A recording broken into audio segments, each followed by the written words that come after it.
আপনাদেরকে স্বাগত। আপনাদের সাথে রয়েছি আমি সতেজ। এই মুহূর্তে আমি রয়েছি কলকাতা বইমেলা, কলকাতা ইন্টারন্যাশনাল বুক ফেয়ার। সেখানে আমি উপস্থিত হয়েছি এবং এই বইমেলা মানে কিন্তু বাঙালির কাছে এই 12 মাসে 13 পার্বণের মধ্যে আরেকটি পার্বণ।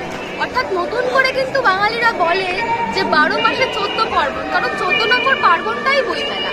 আর সেই বইমেলায় আমি উপস্থিত আন্তর্জাতিক কলকাতা বইমেলার 437 নম্বর স্টল অর্থাৎ সুমিত্রা প্রকাশনীতে আজ কিন্তু সুদূর শিলিগুড়ি থেকে আসা এক লেখকের বই প্রকাশের অনুষ্ঠান ছিল এবং সেই বই প্রকাশও হয়েছে। সেই চিত্রই আমি আমার চিত্র সাংবাদিককে বলবো তুলে ধরার জন্য।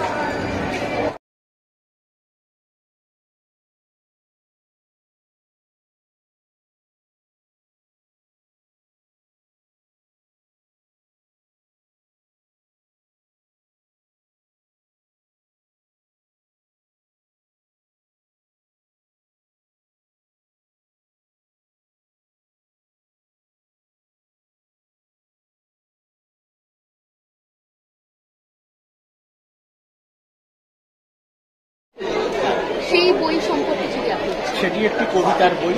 তিনি কবিতা লিখেছেন, তিনি উত্তরবঙ্গের বাসিন্দা জয়ন্ত দেকারো। এই ভদ্রলোকের আগে আমরা 5টা বই বের করেছি, এটা 6 নম্বর বই।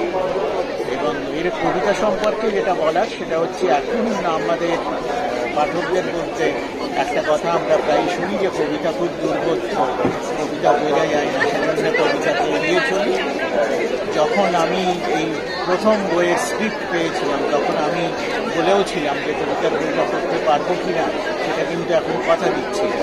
কিন্তু পরে দেখলাম যে এটার মধ্যে এমন ভাষা, এমন শব্দচয়ন আছে যে শব্দচয়ন আমাদের মনের খুব কাছাকাছি এবং পাঠকদের মনের খুব কাছাকাছি। সেই হিসেবে আমার ধারণা আগের বইগুলো যেভাবে ওর সাকসেসফুল হয়েছে, সাফল্য পেয়েছে, এটাও সেরকম পাবে। এই মুহূর্তে আমি পেয়ে গেছি আমাদের লেখক জয়ন্ত দেকারো, যার লেখা একটি বই আজ কলকাতা বইমেলায় প্রকাশ হয়েছে। অবশ্যই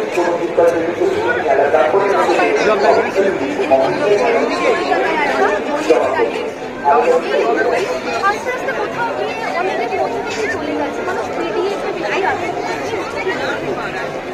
পিডিএফে আসক্ত হলে কিছু যায় আসে না। পিডিএফে যেমন আসক্ত হবে, পাশাপাশি বইও থাকবে, তবে কালের নিয়মে সব কিছু দেখে আবার অনেক কিছু চলেও যায়। তবে যাওয়াটাকে আমাদের মেনে নিতে হবে। তবে যাওয়াটা কিন্তু কখনো এমনি যায় না, সেই যাওয়াটা কিন্তু একটা নতুন ফর্মে আরেকটা কিছু মূর্তি গড়ে দিতে হবে। সেটাকে অ্যাকসেপ্ট করতে জানতে হবে, বুঝতে পারতে হবে যে হ্যাঁ নতুন কি এসেছে, সেই নতুন মূর্তিটাকে আমার মনে হয় ধরতে পারতে হবে। সেটাকে ধরতে পারলেই আমাদের এই যাওয়াটার জন্য কোনো দুঃখ হবে না। এই যাওয়াটা আমাদের এই পুরোনোটাকে নতুনভাবে বানিয়ে নতুন রূপে প্রতিষ্ঠিত করে দিয়ে যাবে। সেটাকে শুধু চিনে নিতে হবে, সেটার মধ্যে দিয়ে সেভাবে আমাদের চলতে হবে। আমি মনে করি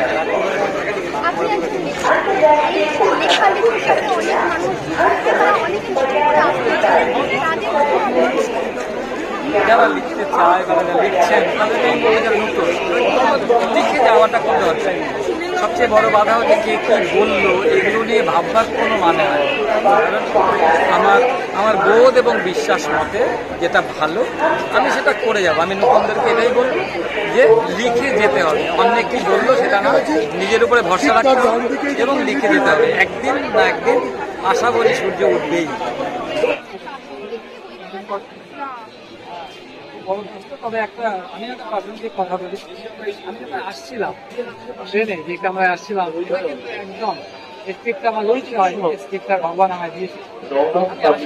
বই প্রকাশ এবং বই নিয়ে আলোচনা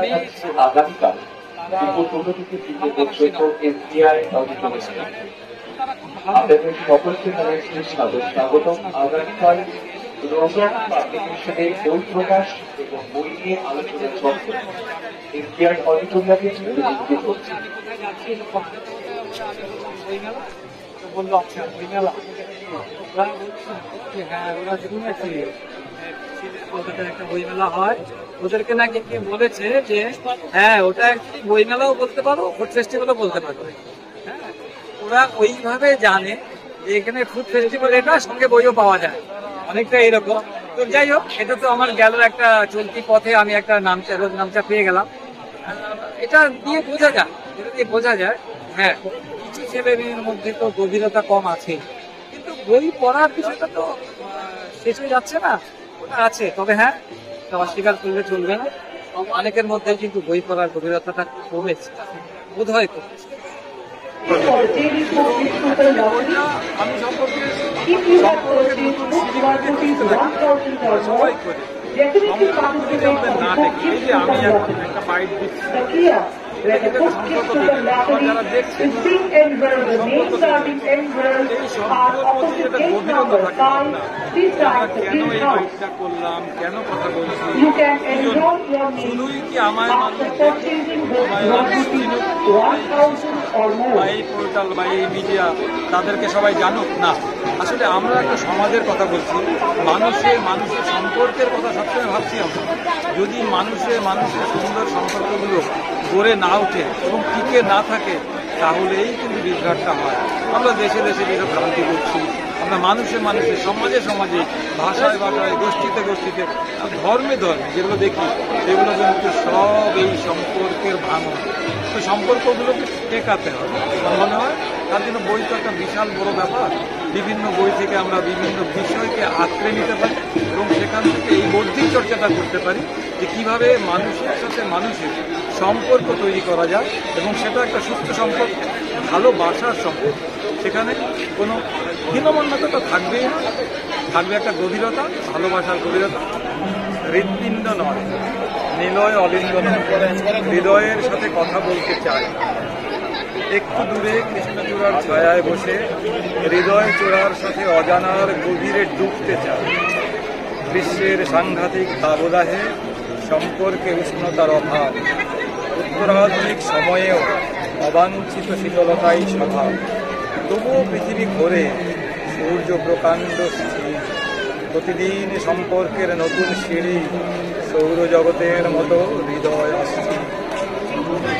সম্পর্কের বন্ধন সেতুর মতো হওয়া উচিত। সেতু যেমন দুটো অঞ্চলকে এক করে, তেমন মানুষের মধ্যে এক করার জন্য কিছুটা দরকার।